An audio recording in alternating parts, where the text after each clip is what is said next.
नमस्कार, मेरा नाम भाऊ तोरसेकर। आप देख रहे हैं प्रतिपक्ष। दोस्तों, कभी कभी सामने वाला साफ साफ बोल रहा है लेकिन वो हमारे समझ में नहीं आता,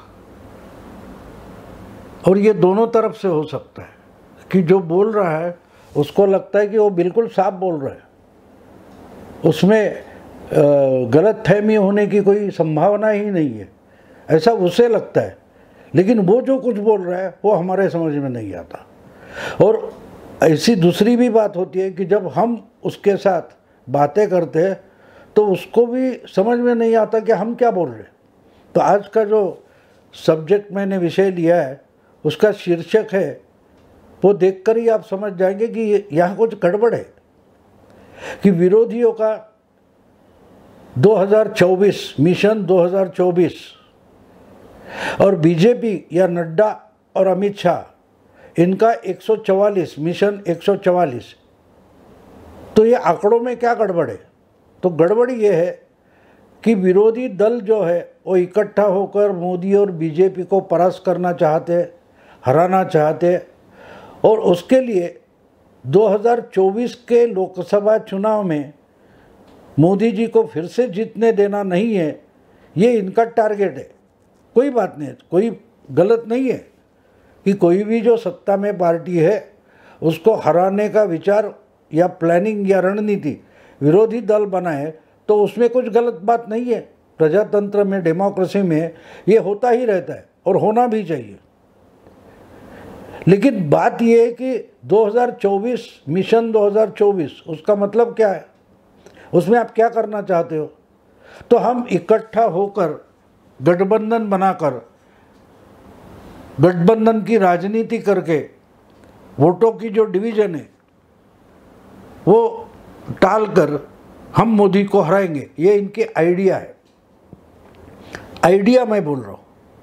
और दूसरी तरफ हम देखें तो बीजेपी का मिशन क्या होगा या टारगेट क्या होगा कि हम 2 बार लोकसभा जीते हैं और क्लियर मेजॉरिटी से जीते हैं, तो तीसरी बार भी हमें ही जीतना है। इस तरीके की सोच बीजेपी में होगी तो वो भी सही है, उसमें कोई गलत बात नहीं। तो दोनों अगर एक ढंग से ही बोल रहे हैं तो समझने में आसानी क्यों नहीं है? तो आसानी इसमें है कि 144 का टारगेट 144 या मिशन 144 ये जो बीजेपी बोल रही है उसका मतलब हमें समझ लेना चाहिए। और जब विरोधी बोलते हैं कि मिशन 2024 यानी 2024 मिशन, ये क्या है?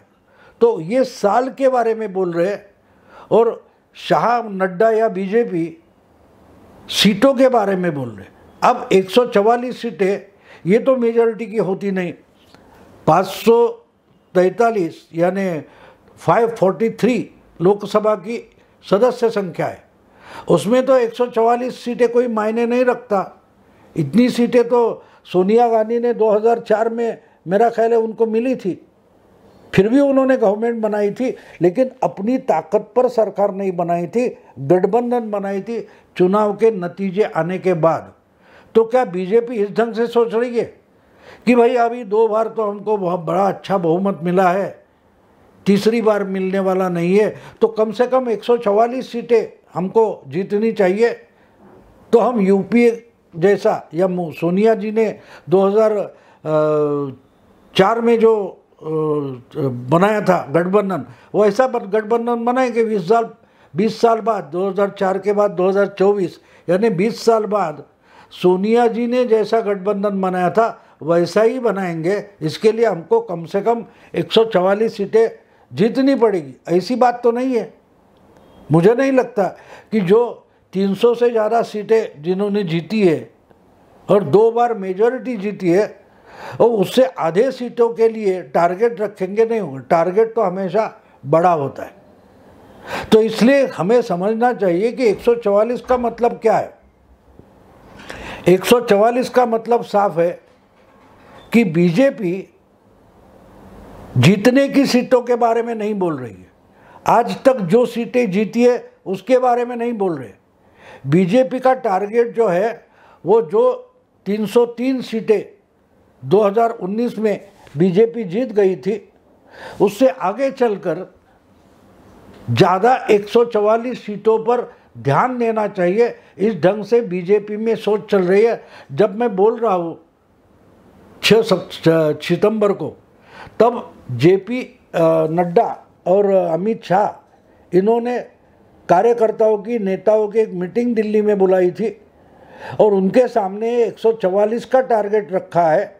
और ये 44 सीटें ऐसी है कि पिछले चुनाव में बीजेपी ने नहीं जीती थी।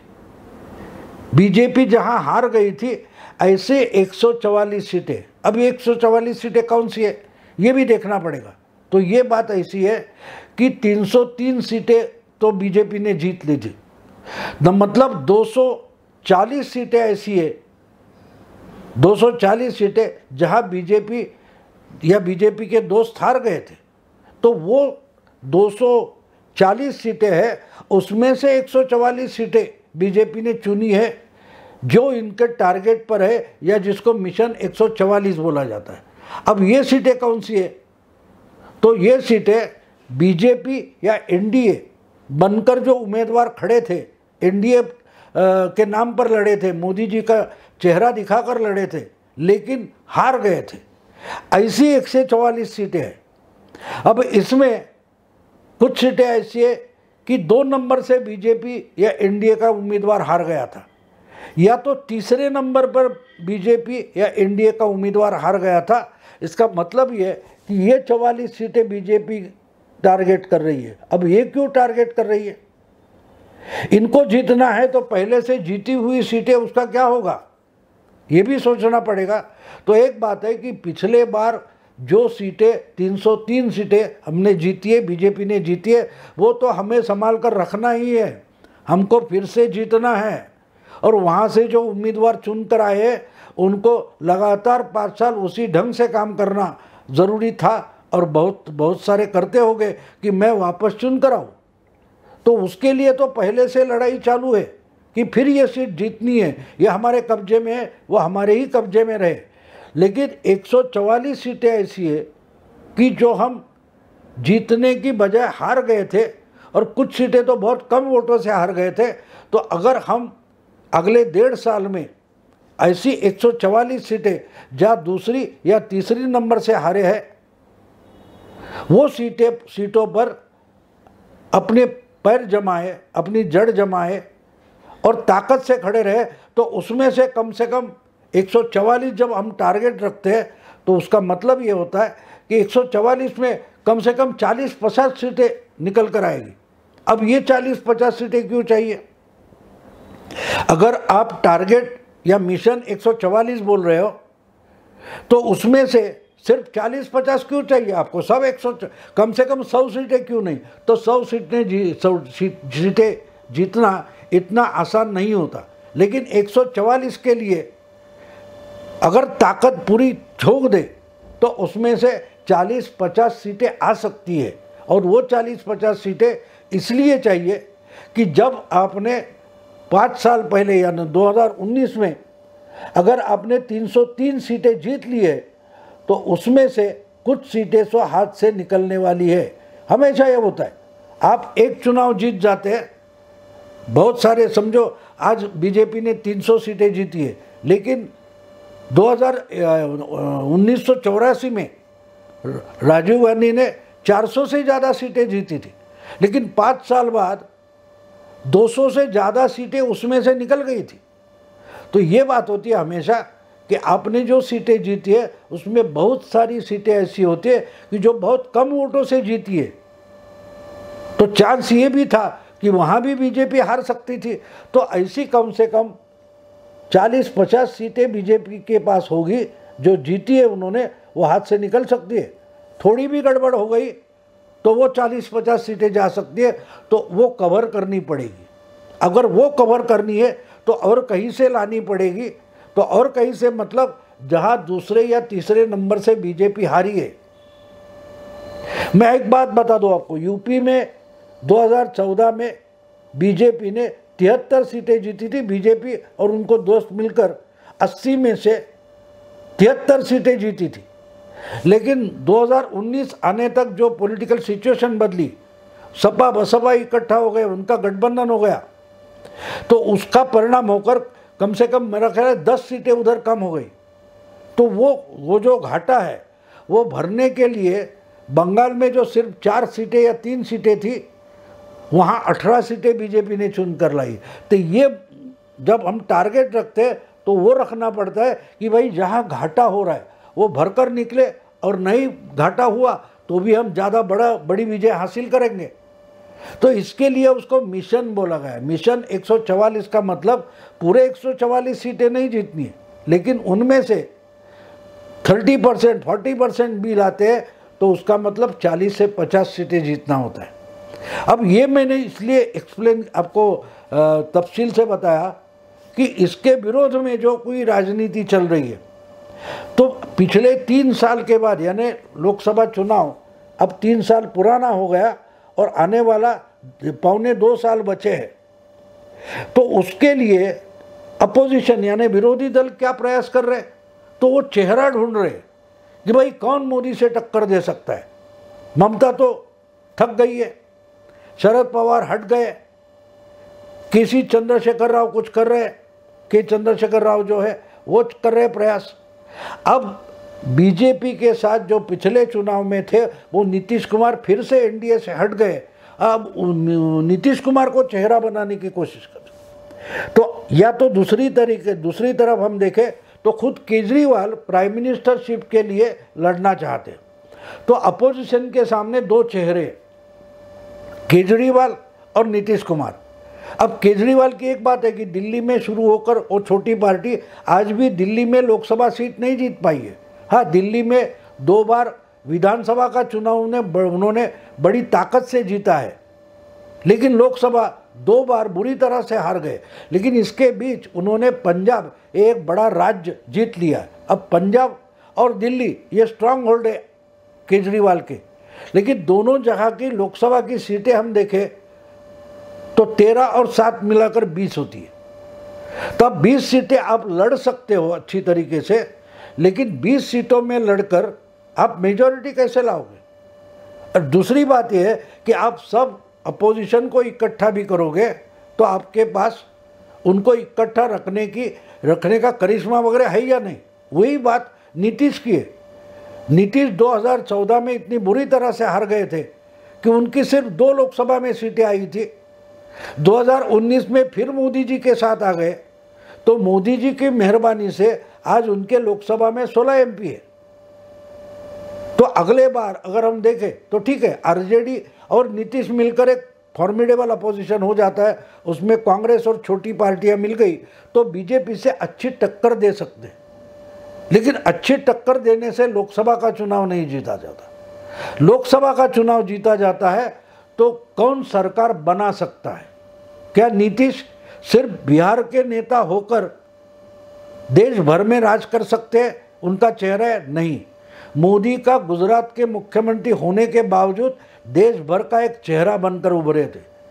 वैसी तो केजरीवाल की बात नहीं है या तो नीतीश की बात नहीं है। इसलिए ये लोग जब अपोजिशन के लोग इकट्ठा बैठकर मिलकर मिशन 2024 बोलते हैं तो ये सिर्फ बैठते हैं, चर्चा करते हैं, लेकिन कोई नतीजे पर नहीं आते, कुछ डिसीजन नहीं ले सकते।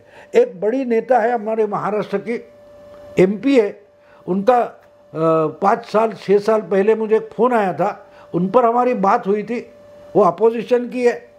तो मैंने उनको एक सवाल पूछा था, उस वक्त राष्ट्रपति का चुनाव होने वाला था और रामनाथ कोविंद जो अभी निवृत्त हुए हमारे प्रेसिडेंट, वो भी उनका नाम तक तय नहीं हुआ था चुनाव के लिए, उस वक्त की बात है। सॉरी, उनका नाम तय हुआ था लेकिन वो चुनाव जीते तक नहीं थे और यूपीए की मीटिंगें चल रही थी कि राष्ट्रपति चुनाव के लिए सब विरोधियों का एक उम्मीदवार खड़ा करे, गोपाल गांधी वगैरह वगैरह नाम आते थे।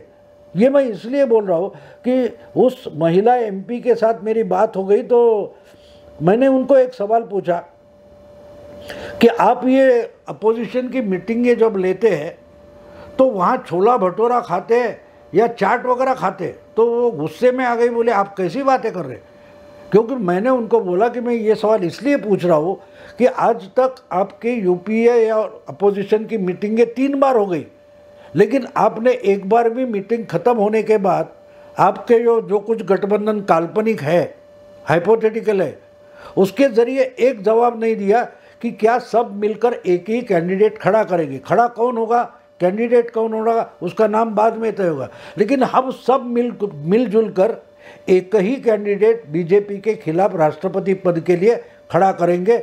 ये तो आपने अब इस नतीजे पर नहीं आए, एक उम्मीदवार बीजेपी का एक तो हमारा एक, यहाँ तक भी आप नहीं पहुँचे तो बैठकर चर्चा क्या होती है। तो उन्होंने मुझे कहा था कि देखो एक मत होने के लिए, सहमति होने के लिए ज़रा देर लगती है। तब मैंने उनको बोला था, ये 2017 की बात है दोस्तों, तब मैंने उनको बोला था कि अगर एक उम्मीदवार तय करने के लिए आपको 2 महीने से मीटिंगें लेनी पड़ रही है तो 543 लोकसभा उम्मीदवार तय करने के लिए कितने महीने लगेंगे। 1 महीने में एक उम्मीदवार तय होता है तो 543 मंथ्स, महीने होते हैं, उसके साल कितने होते। तो 2019 आने तक उतने महीने तो बचे नहीं है। तो वो हंसने लगी थी। ये मैंने इसलिए बोला कि आप बैठकर चर्चा बहुत करो, लेकिन जब तक आप किसी नतीजे पर नहीं आते या कोई डिसीजन करने तक आपकी सहमति नहीं हो सकती। ये 2014 से आज तक हम देख रहे हैं 8-10 साल कि बैठेंगे, बहुत बातें जोर जोर से करेंगे, मोदी को हराएंगे, बीजेपी को हराएंगे, ये करेंगे वो करेंगे, घोषणाएं बहुत होती है, गर्जना बड़ी होती है, लेकिन ज़मीनी तौर पर कुछ भी नहीं होता। इसलिए मिशन 2024 और मिशन 144 इसका फर्क हमें समझना जरूरी होता है। नहीं तो मिशन एक शब्द है, शब्द निर्जीव होता है। अगर उस शब्द को आशय या जान भरने की कोशिश करनी है तो काम करना पड़ता है, एक्शन लेनी पड़ती है।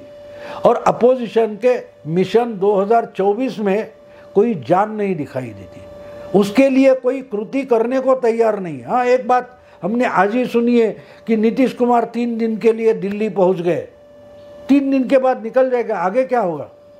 ममता भी 3-4 दिन के लिए दिल्ली आकर गई थी, बीच में हमारे चंद्रशेखर राव जाकर आते, अब बीच बीच में शरद पवार भी दिल्ली जाते। निकलता क्या है, कोई निचोड़ है? अगर नहीं है तो 2024 मिशन जो है उससे कुछ हासिल होने वाला नहीं है, क्योंकि वो मिशन है ही नहीं। लेकिन 144 मिशन, 144 का मतलब बहुत गहरा है। अगर वो समझ ना पाए तो मिशन 2024 सिर्फ आंकड़ा बन के रह जाता है। दोस्तों, अगर ये वीडियो आपको पसंद आए तो लाइक कीजिए, शेयर कीजिए, प्रतिपक्ष को सब्सक्राइब कीजिए। नमस्कार।